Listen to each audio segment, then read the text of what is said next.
হে বনু ফিহর, হে বনু আদি, হে বনু হাশেম।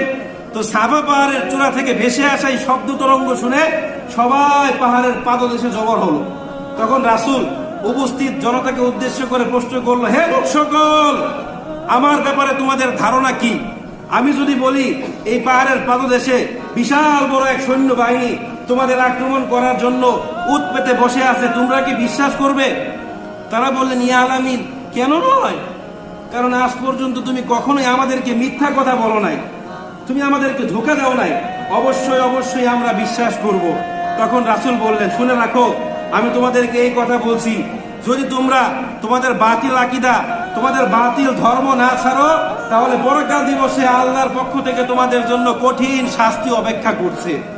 রাসূল বলছেন, আমার যতটুকু জানা আছে, পৃথিবীর কোন মানুষ তার স্বীয় গোত্রের জন্য এর চাইতে উত্তম কোন সুসংবাদ নিয়ে আসে নাই যা আমি তোমাদের জন্য নিয়ে এসেছি। আমি তোমাদের জন্য দুনিয়া এবং পরকালীন জীবনের শান্তি নিয়ে এসেছি। আমি তোমাদেরকে সেই সৎ পথের দিকে আহ্বান করছি, তোমরা আসো।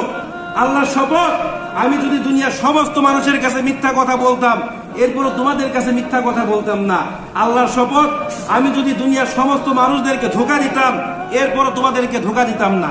তিনি আরো বলেন, শপথ সেই সত্তা যার কোনো শরীক নাই, যিনি এক এবং অদ্বিতীয়। আমি তোমাদের কাছে, বিশেষ করে গোটা পৃথিবীবাসীর কাছে আল্লাহর পক্ষ থেকে প্রেরিত নবী এবং রাসূল।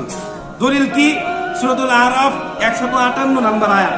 আল্লাহ পাক বলেন, কুল ইয়া আইয়ুহান নাস ইন্নী রাসূলুল্লাহি ইলাইকুম জামিয়া। আল্লাহ পাক বলছেন, হে নবী, আপনি দুনিয়ার সমস্ত মানুষদেরকে বলে দিন, ইন্নী রাসূলুল্লাহি ইলাইকুম জামিয়া, আমি গোটা বিশ্ববাসীর নিকট আল্লাহর পক্ষ থেকে প্রেরিত একজন কি? রাসূল। তো এইভাবে রাসূল যখন দাওয়াত দিতে শুরু করলেন, কাফের মুশরিকদের কাঠ পাথরের তৈরি মূর্তিগুলোকে উপেক্ষা করে মানুষের দ্বারে দ্বারে গিয়ে তাওহীদের বাণী প্রচার করতে লাগলেন এবং মানুষের দ্বারে দ্বারে গিয়ে এই মূর্তিগুলোর নিষ্ক্রিয়তার কথা প্রচার করতে লাগলেন। তখন কাফের মুশরিকদের স্বার্থে চরম আঘাত লাগলো।